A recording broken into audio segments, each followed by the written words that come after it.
네, 수요일에 만나는 남자 김태현 기자님 어서 오세요. 눈을 뚫고 오셨어요. 예, 눈이 엄청 많이 오더라고요.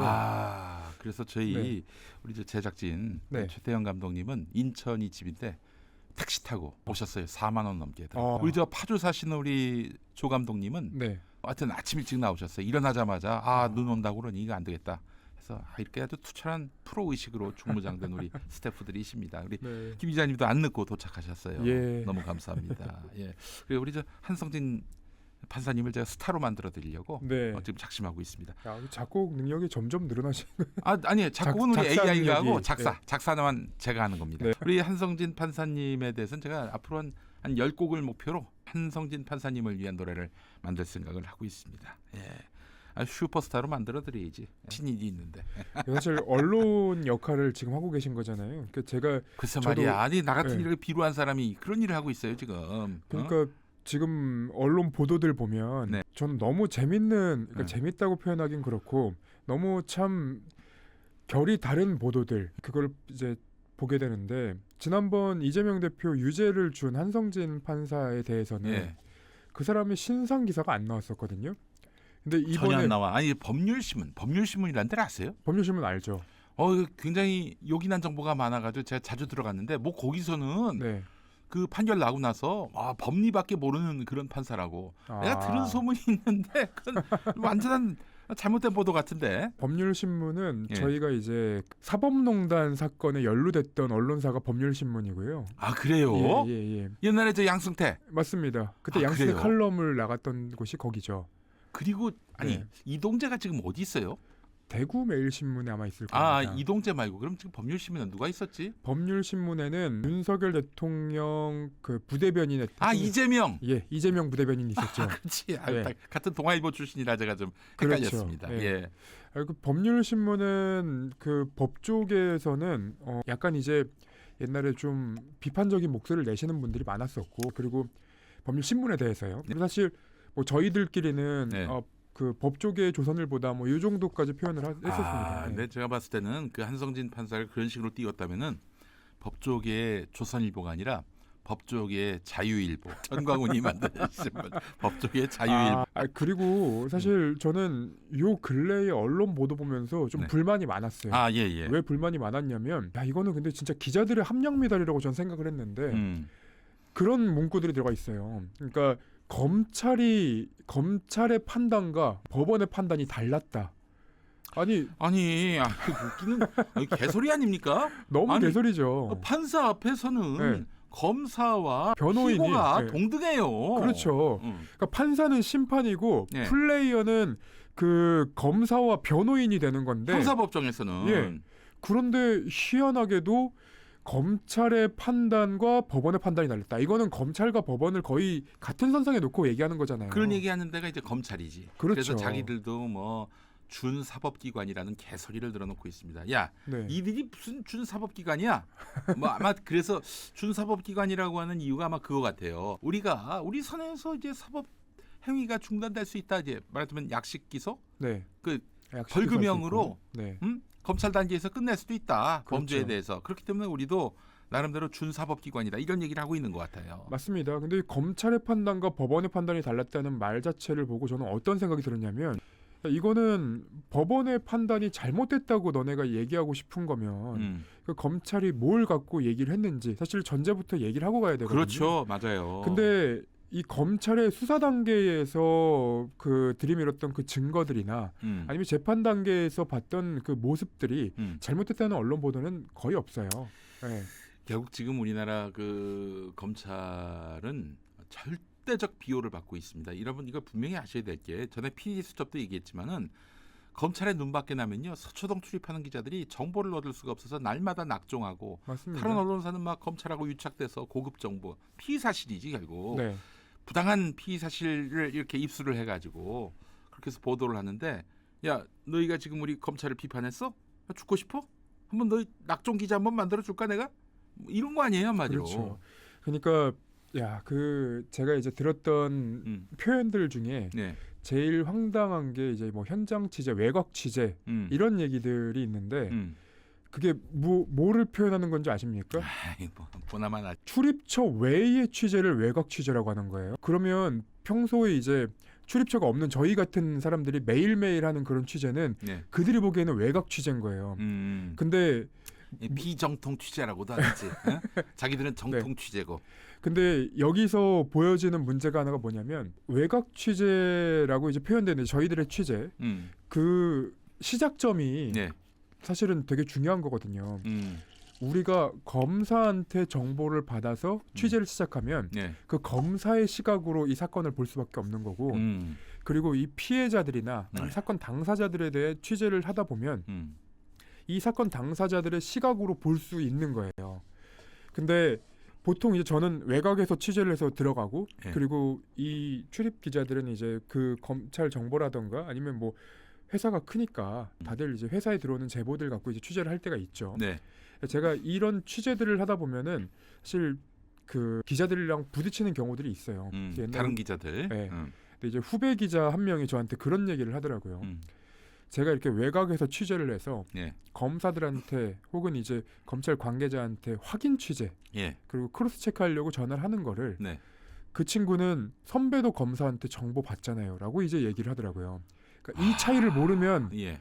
이 차이를 모르면 취재가 안 되는 거예요. 그렇지, 그렇지. 네, 아니 우리 저 김태형 기자님을 제가 높이 평가하는 이유가 뭐냐면은 일단 우리 아주경제에서 계셨잖아. 그렇죠. 아주경제는 저 서초동에서 출입 안 됐었죠. 언론사가 출입이. 아니에요. 네. 어떻게 취재를 했느냐?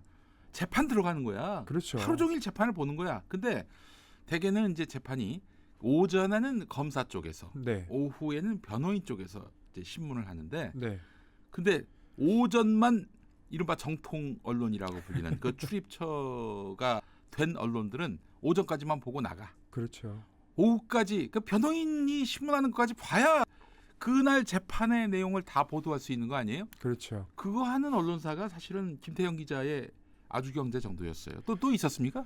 그때 이제 비출입 기자단이 몇 군데가 있었어요. 네. 그러니까 비출입 기자단이 한 2, 30군데가 있었는데 네. 그중에 저랑 같이 그렇게 취재했던 곳이 한 4-5군데가 됩니다. 뭐 예컨대 뭐 그때는 이제 뭐 뉴스핌이라던가 뉴스핌. 아니면 뭐그 더팩트라던가 그러니까 다 메인 스트림에는 없던 언론사들이에요. 심지어 그때는 이제 뉴데일리마저도 다 저희랑 같이 이제 들어가고 하루 종일 보고 그랬던 거였거든요. 그래놓고 그런 기사를 쓰나? 근데 항상 이제 그 출입 기자들이랑 그리고 비출입 기자들이랑 네. 그 이 재판을 보는 전체 재판을 보는 그 눈이 다른 이유가 뭐였냐면 예. 이 출입 기자들은 30분씩 나눠서 들어가요. 근데 비출입 기자들은 그게 안 되니까 그 하루 종일 있는 거예요. 네. 그 출입 기자들이 나눠서 들어간다는 건 뭐냐면은 타이핑을 해서 그렇죠. 공유를 하는 거예요. 자기들끼리. 맞습니다. 공유 안 해주죠. 안 해주죠. 그러니까 이분들은 하루 종일 앉아가지고 다 들어야 되고 다 타이핑을 네. 해야 되는 거야. 그때는 공유를 하면 난리가 나는 거였고 그리고 왜 기사들이 똑같은 제목으로 똑같은 내용을 갖고 나오는지 아십니까? 그 뭐 연합이 아닙니다.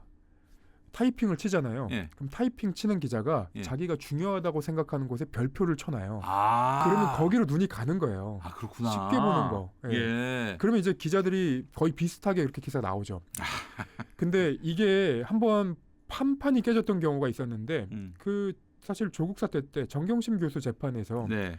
거의 70번 넘는 재판을 제가 거의 다 들어갔었거든요. 예. 근데 그 재판에서 한번 난리가 났던 적이 있어요. 네. 검찰이 SBS 보도가 오보라고 본인이 먼저 얘기를 한 거예요. 본인들이. 예.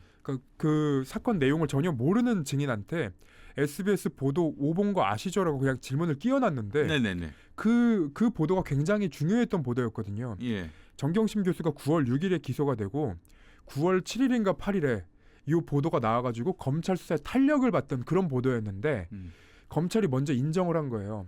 근데 출입 기자들은 그걸 못 들은 거죠. 뒷부분에 네. 변호인이 그거 오보였다고 질문했을 때 대답했는데 그거 맞습니까? 오보라고 얘기했던 거 맞습니까? 이런 식으로 다시 물어보니까 네.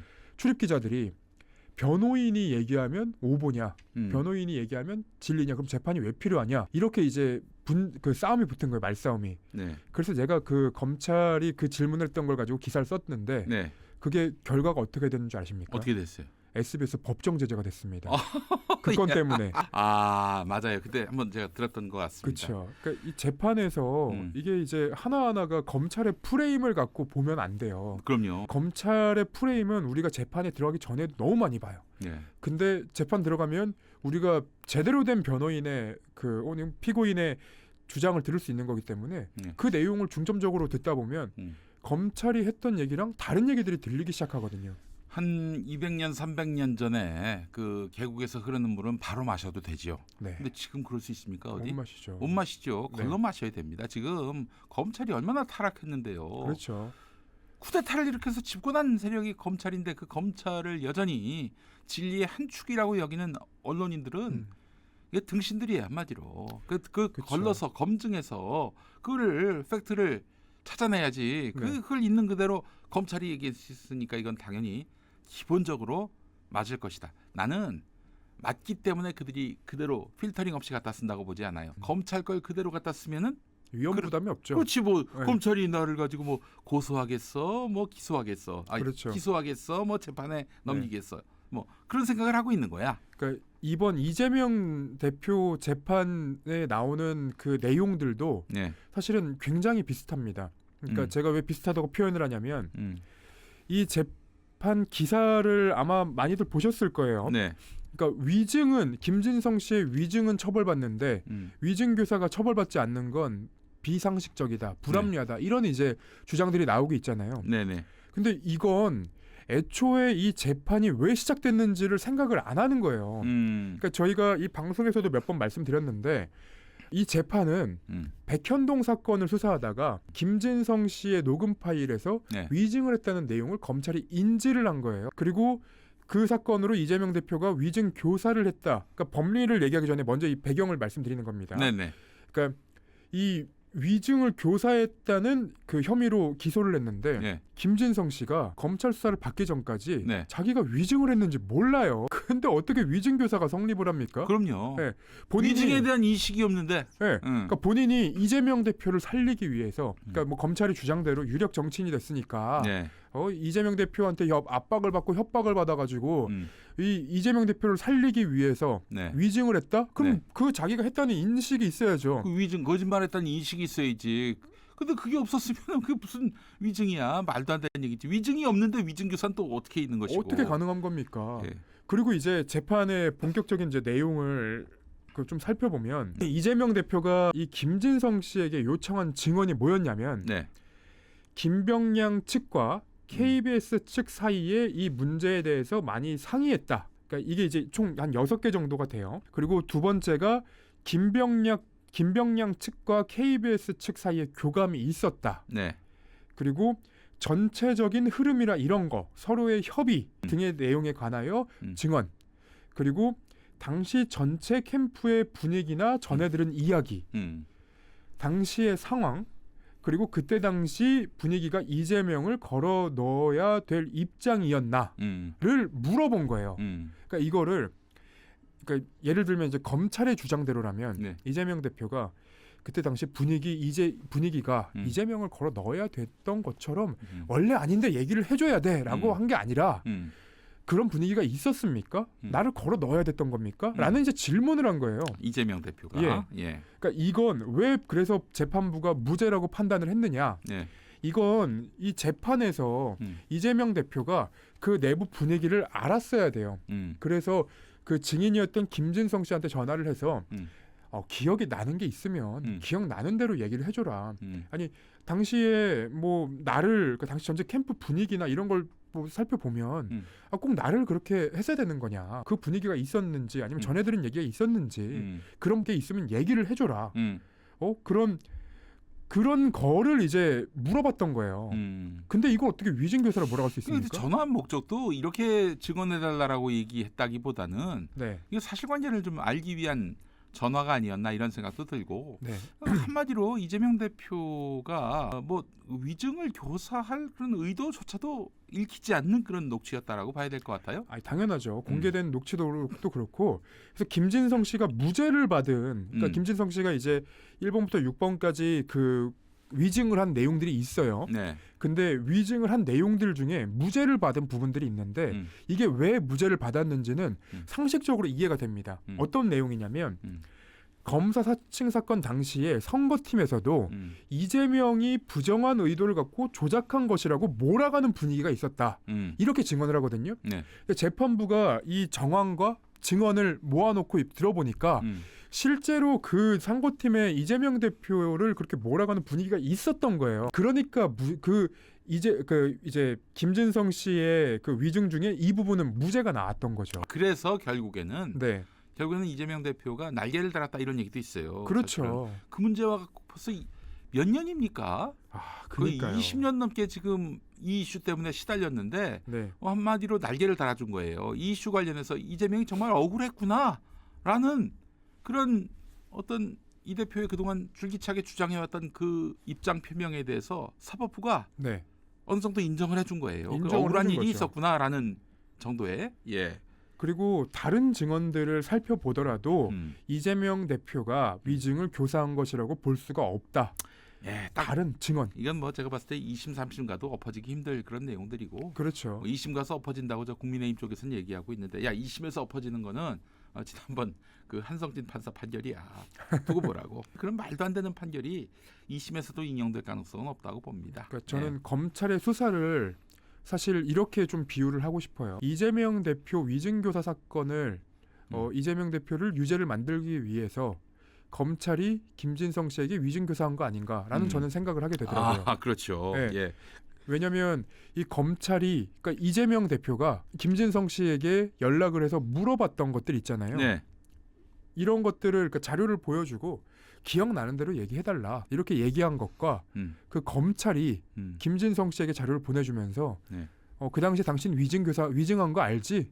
이 위증교사 받았던 거 아니야? 라고 물어보는 게 뭐가 다른 겁니까? 압박이지. 네. 그야말로 진짜 실효적인 압박이지. 너 이 새끼야, 너 또 범죄자로 만들 수 있어. 그렇죠. 이거 아니야. 그러니까 이재명 대표를 기소했던 검찰의 논리대로라면 검찰도 기소가 돼야 돼요. 그럼요. 네. 예. 아니 심지어는 그 이재명 대표를 위증교사로 엮기 위해서 김진성 씨를 정말 사방팔방에서 수사 압박을 가했고 구속영장 청구까지 했잖아요. 그렇죠. 그 구속영장 청구 이후에 결국 기각됐지만은 그 뒤로 이제 김진성 씨가 검찰이 요구하는 입맛에 맞는 진술을 하기 시작했고 그래서 이재명에 대해서 내가 위증했다라고 얘기를 해서 위증교사로 엮어가지고 이 재판을 여기까지 끌고 온 거 아니에요. 네. 나중에 정권 바뀌어가지고 이제 검찰이 심판의 대상이 되면은 검찰에 대한 위증 교사 수사가 시작돼야 한다고 봅니다. 그렇죠. 예.